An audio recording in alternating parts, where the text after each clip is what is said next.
dengan campur tangan Pak Jokowi, hebatnya demokrasi kita adalah suara satu orang Jokowi sama dengan suara satu orang pedagang kaki lima.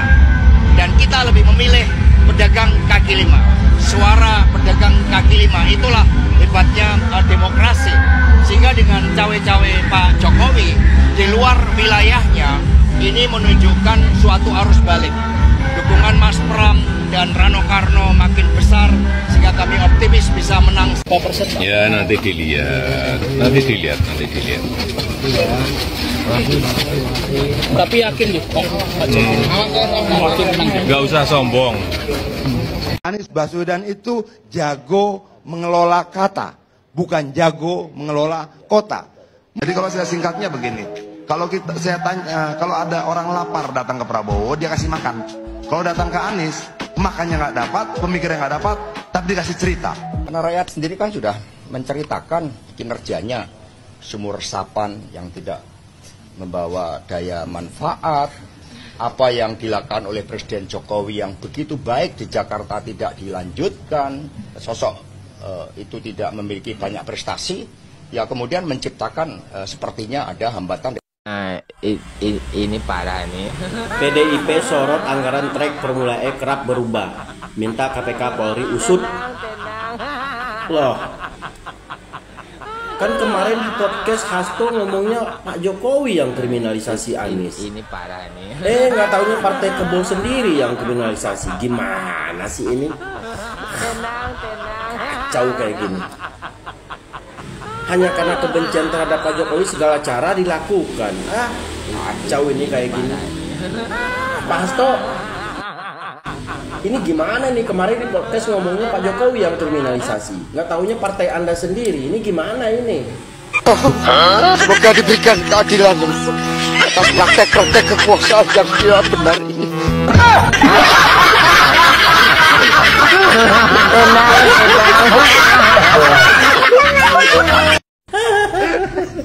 Ketahuan kan sekarang. 98% rakyat Indonesia ingin pemimpin seperti Pak Anies Baswedan. 98%. Ini 98% ini angka 9-nya apa gitu Bang Gonzales 279 gitu ya. Mohon maaf nih Bang, 98% itu dihitungnya dari mana? Sedangkan hasil Pilpres kemarin aja perolehan suara Amin itu cuma 24%. Nah ini 98% rakyat Indonesia ini manusia semua atau dihitung seangin-anginnya gitu? Gimana gitu? Sedangkan berdasarkan info KPU ya begitu tadi, cuma 24% perolehan suaranya. Jadi ini 98% angka 9-nya apa gitu ya? Siapa yang patut disalahkan ya ketika PDIP atau Partai Banteng anjlok suaranya? Ya kita sama-sama tahu ya bahwa kandang banteng selama ini ya dalam sejarahnya itu ada di Sumatera Utara, Jawa Tengah dan Bali. Nah, di pilkada nanti yang sebentar lagi dijalankan ya, banyak orang yang memprediksikan Banteng kalah gitu ya. Bobi, kemudian di Jawa Tengah Lutfi dan The Gajah di Bali. Sebenarnya kalau kita lihat ya secara teori marketing ya, ini persona branding atau branded dari PDIP ini memang sedang turun ya. Itu tidak mengada-ngada saya ngomong, itu dibuktikan ya. Kenapa PDIP dalam kampanyenya ya, contohnya di DKJ Jakarta ya, dia tidak mau menampilkan ornamen atau logo-logo yang berkaitan dengan partainya. Bahkan foto Megawati pun tidak ingin ditampilkan, disandingkan dengan foto Pram. Nah ini menandakan brand awareness ya, itu lagi turun gitu PDIP. Nah tetapi kita lihat faktor penentu yang membuat PDIP hancur ya, akan anjlok, sebetulnya ada faktor kontribusi Pak Jokowi betul ketika suaranya ketarik ke sana. Tetapi yang paling penting, faktor utama yang mendegradasi suara PDIP, ini biar paham ya buat orang-orang PDIP, mudah-mudahan nyampe juga ke pusat ya, adalah siapa? Hasto. Hasto Kristianto, Sekjen. Kita padahal udah pernah belajar ketika Pilpres ya. Pilpres 2024 Februari sebelumnya, Hasto banyak berkuar-kuar sehingga menganjlokkan suaranya gitu. Semakin dia nongol, semakin dia sumpah serapah, semakin dia menangis, semakin hancur suara partainya gitu. Nah, sekarang ketika dikit lagi mau pilkada, dia melakukan hal yang sama. Padahal Bambang Pacul pernah ngomong, jangan macem-macem sama orang baik. Aman kan ya? Hasto PDIP menyebut Jokowi berupaya kriminalisasi Anies Baswedan lewat kasus Formula E. Hasto mengatakan ada kegelisahan yang dirasakan Jokowi terhadap sosok Anies Baswedan. Mohon maaf nih Pak Hasto ya, sebenarnya yang kriminalisasi Anies itu Jokowi atau PDIP? Soalnya saya dulu baca berita PDIP yang menyoroti anggaran trek Formula E yang kerap berubah, minta KPK, Polri usut. Nih, pada Kamis 10 Maret 2022. Anggota DPRD DKI Jakarta dari fraksi PDIP, Gilbert Simanjuntak, menyoroti anggaran sirkuit Formula E yang kerap berubah-ubah. Gilbert mengungkap mulanya pembangunan sirkuit dianggarkan sebanyak 850 miliar. Angka ini terungkap saat rapat DPRD DKI Jakarta terkait APBD perubahan pada Agustus 2019. Total anggaran yang dialokasikan untuk Formula E sebanyak 1,8 triliun direncanakan oleh Dinas Pemuda dan Olahraga DKI Jakarta. Jadi Pak Hasto, saya mau nanya, yang kriminalisasi Anies itu Jokowi atau PDIP? Sama sih ingat Anies Baswedan.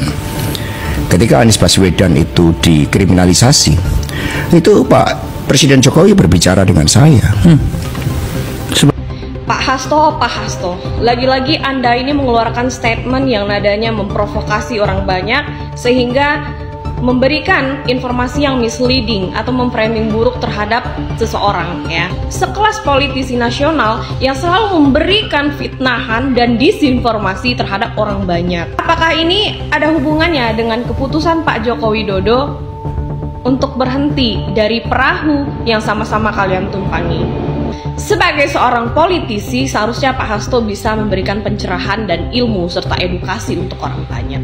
Jadi guys, kenapa kemudian Pak Anies Baswedan itu diperiksa oleh BPK? Itu karena ada temuan, karena ada yang melaporkan. Dan kemudian laporan itu firm ya, dan terpenuhi unsurnya sebagai anomali penggunaan APBD pada saat itu. Dan berdasarkan Undang-Undang Keolahragaan, tidak seharusnya Pak Anies Baswedan ini membangun Formula E menggunakan APBD DKI Jakarta pada saat itu. Karena apa?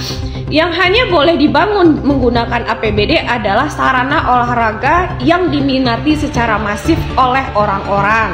Contoh olahraga yang di-approve atau diperbolehkan membangun sarana menggunakan APBD itu ada seperti mungkin sarana bola kaki atau sarana voli dan lain-lain. Pokoknya yang banyak peminatnya, banyak penggunanya. Berbeda dengan Formula E ini. Formula E ini hanya akan digunakan secara musiman dan tidak masif digunakan. Nah, itulah kenapa kemudian proyek Formula E ini mengalami problematis. Karena memang pembangunan Formula E ini tidak sesuai dengan perundang-undangan keolahragaan.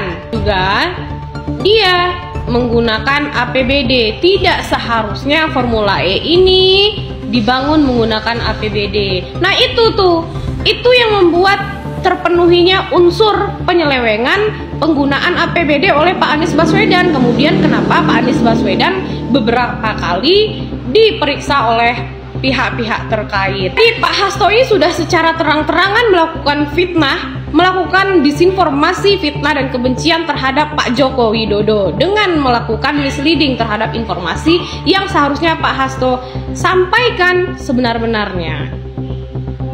Oke guys, berbicara tentang Hasto ya, juru bicara ya atau sekjen dari PD Perjuangan, dia menuduh bahwa Bapak Jokowi telah mengkriminalisasi Anies Baswedan. Ini saya melihat ya, ini menurut pandangan saya.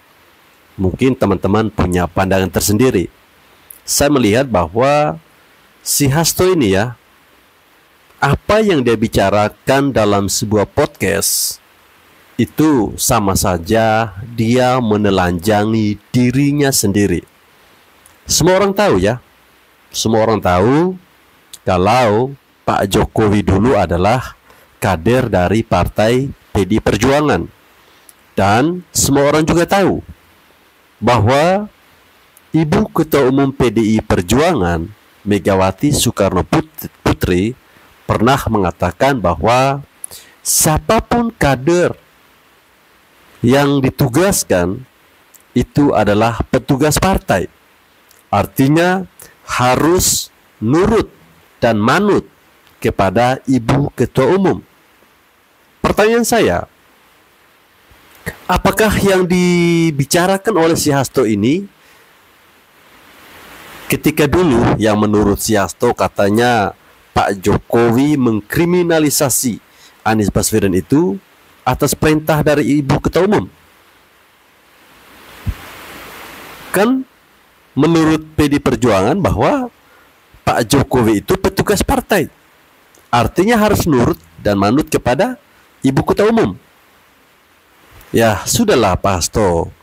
Kalau mau berbicara, kalau mau ingin menjatuhkan Pak Jokowi, lihat-lihatlah. Ya, lihat-lihat. Hati-hati kalau Anda melawan orang baik. Hati-hati kalau Anda melawan orang jujur.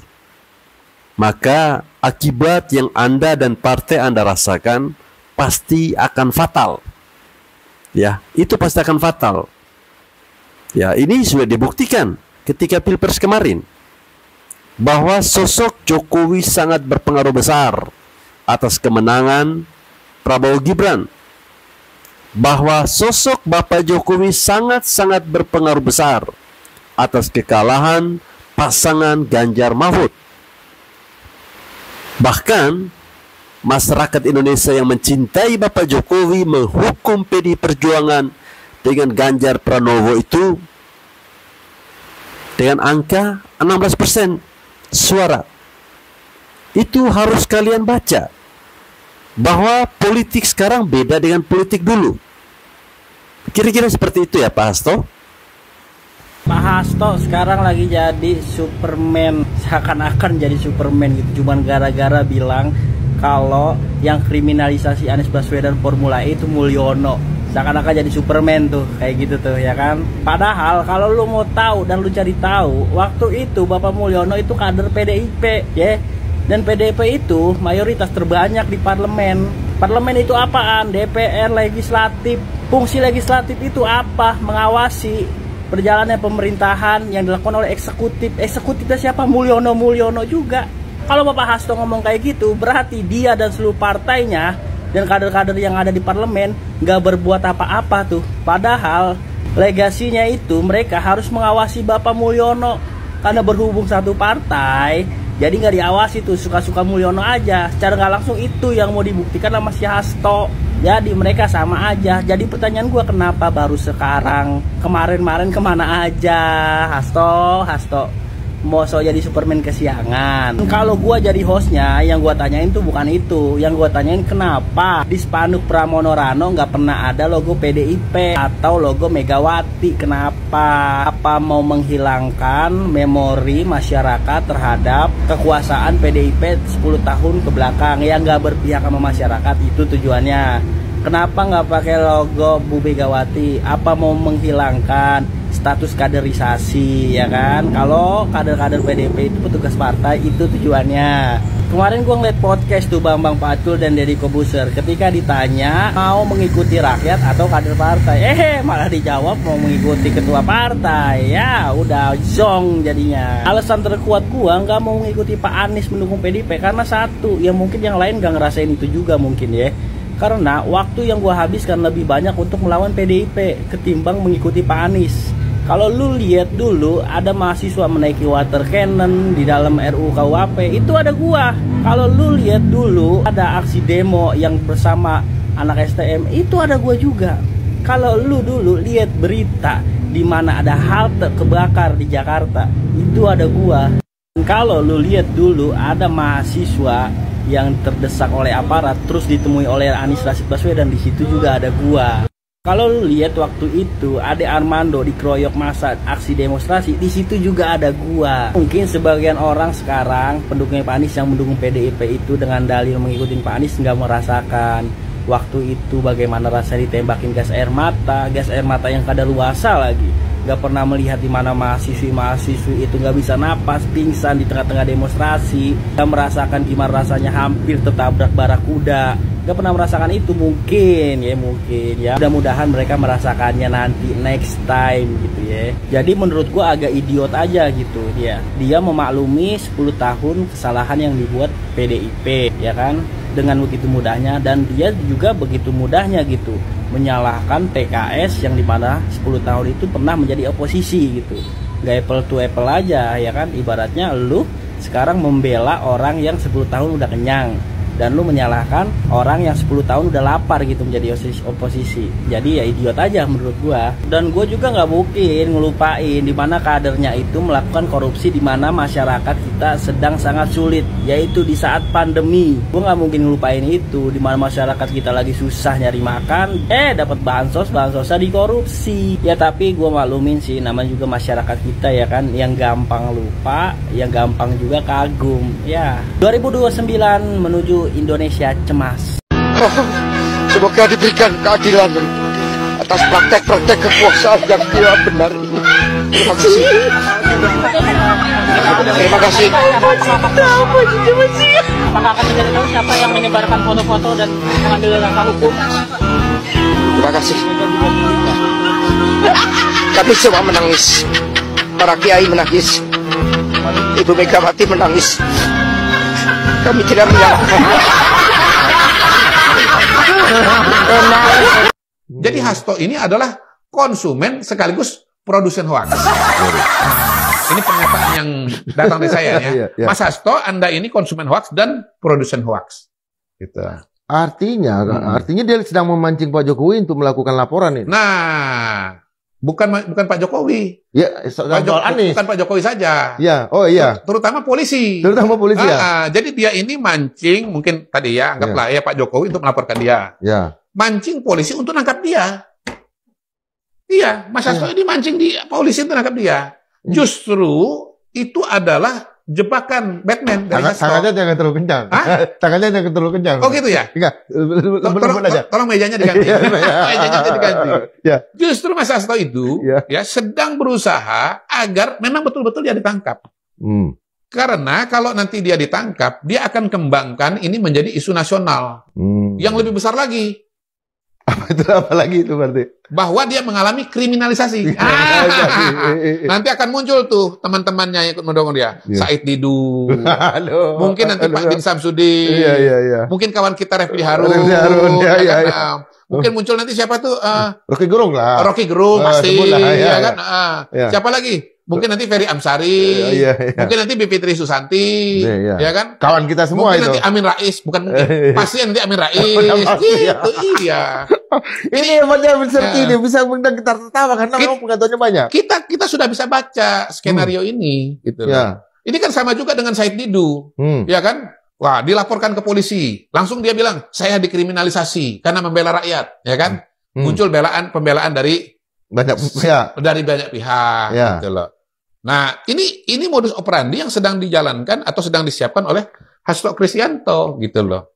Pertama memang dia mau membuka mau membangun suasana, menciptakan kesan dan pesan bahwa ini Pak Jokowi ini curang, pilkada ini curang, gitu. Sehingga timbul simpati kepada calon-calon dari PDI Perjuangan. Itu target minimalisnya. Gitu. 200 miliar kata dia kan di Jakarta. Ya, semua isu yang dia lemparkan di situlah gitu untuk memancing simpati gitu. Oleh sebab itu saya sebut wawancara Hasto dan Koni Bakri ini dengan Akbar Faisal itu sebagai Dirty Vote jilid 2. Dirty Vote jilid 2. Karena dulu ada jilid 1. Ya. Yang tampil di sana itu teman kita juga. Iya. Betul. Ada Zainal Arifin Mukhtar, ada Bivitri Susanti, ada Ferry Amsari Piliang. Piliang, bukan. Nggak ada pilihan. Nanti saya konfirmasi. Saya kira semua orang Minang ada pilihan. Ada Caniago segala macam. Nah, saya sebut Dirty Vote Jilid 1 itu sebagai sebagai dirty mind atau sebagai strategi Pilpres, karena kan di situ mengkonstruksi bahwa di belakang 02 itu ada kecurangan oleh Pak Jokowi dan yang lain-lain itu gitu. Nah, salah satu bukti bahwa itu adalah kecurangan atau salah satu desain bahwa ini adalah kecurangan, bahwa PJ ini adalah desain Jokowi untuk mengamankan suara dan penguatan suara. Nah, saya sebut ini sebagai hoax ya, atau bahkan ini jangan hoax lah. Ini sebagai ketidaktahuan dan kesempitnya wawasan berpikir, minimnya informasi. Karena yang namanya pemilu serentak itu yang berujung pada adanya PJ itu kan desain lama. Pertama bukan desain Jokowi tapi DPR, semua partai politik ya kan, yang tidak mau ngurus pilkada tiap hari jadi digabungin aja. Yang kedua yang pengen agar pemerintahan pusat itu mulainya bareng dengan pemerintahan daerah, ya. Dan itu dari 2016. Jauh sebelum kita tahu bahwa calon 2024 itu Pak Prabowo dan Mas Gibran gitu loh. Nah ini sebetulnya ini mirip dengan itu. Jadi kenapa keluarnya baru 1-2 hari ini? Karena memang dipersiapkan untuk 27 November ini gitu loh. Target kedua yang lebih besar lagi adalah kalau betul-betul polisi datang dan menangkap.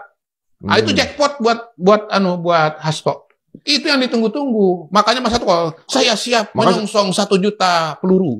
Gitu kan. Makanya suara swing voter akan ke malah justru. Iya, jadi gini, sekarang ini pemerintahan ini kan sekarang secara politik terbagi dua, terbelah dua. Di satu sisi ada Pak Prabowo, ya, kemudian Pak Jokowi, ya, kemudian Koalisi Indonesia Maju, ya, dan partai-partai yang ada di Koalisi Indonesia Maju. Di sisi yang lain itu ada Bu Mega.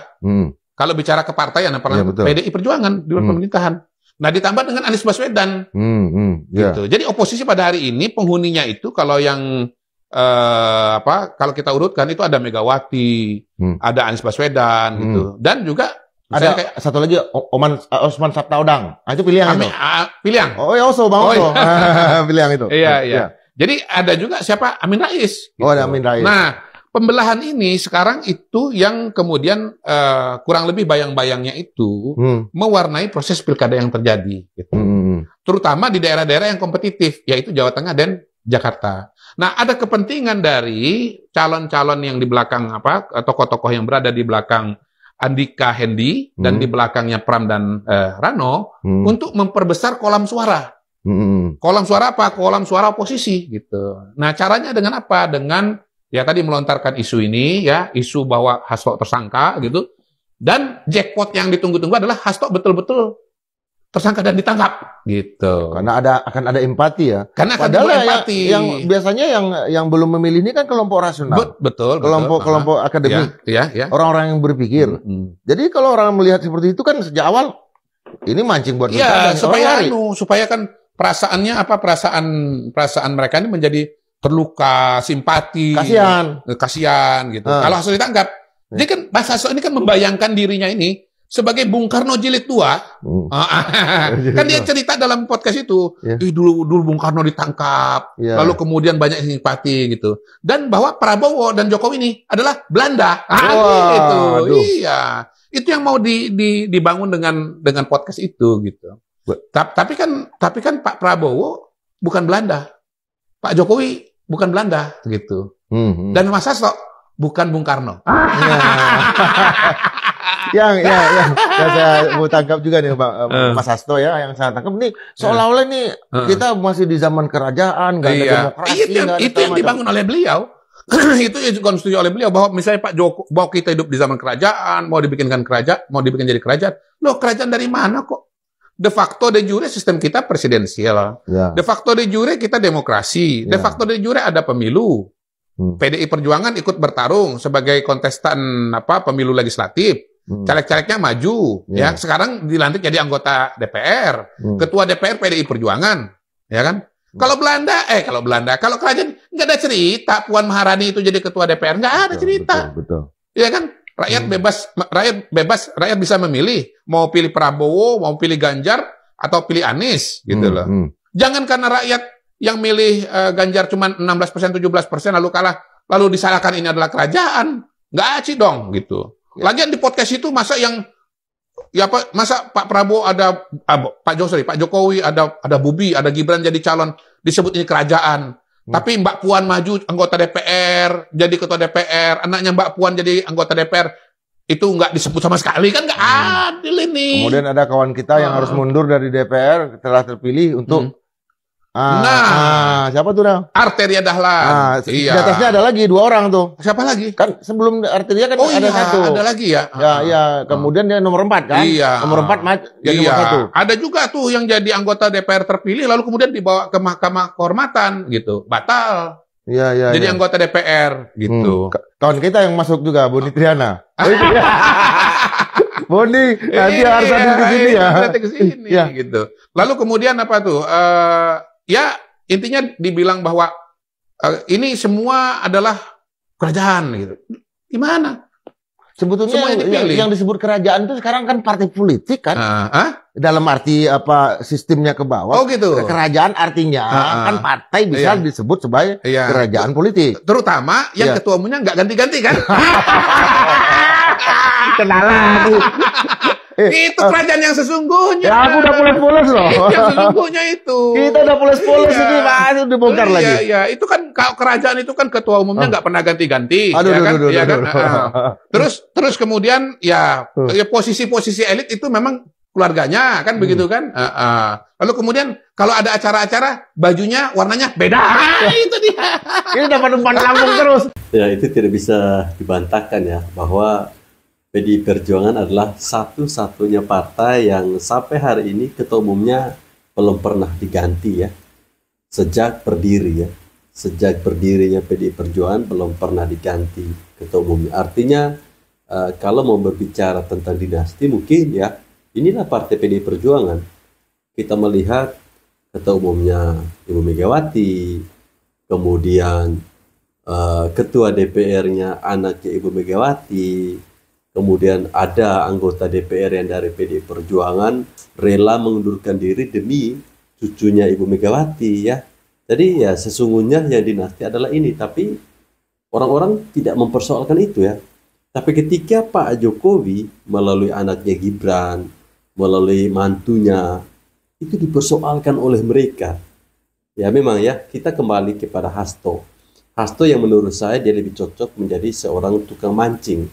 Karena hobinya memancing-mancing suasana sih dia ini. Ya, merasa diri seolah-olah dia paling benar. Merasa diri bahwa seolah-olah dia tidak pernah melakukan kesalahan. Hasto membuat framing bahwa dia dikriminalisasi oleh Pak Jokowi hanya karena gara-gara dia mau ditangkap, hanya karena gara-gara dia mau ditetapkan sebagai tersangka. Ya kalau memang tidak bersalah, ngapain harus takut? Buktikan. Kan begitu.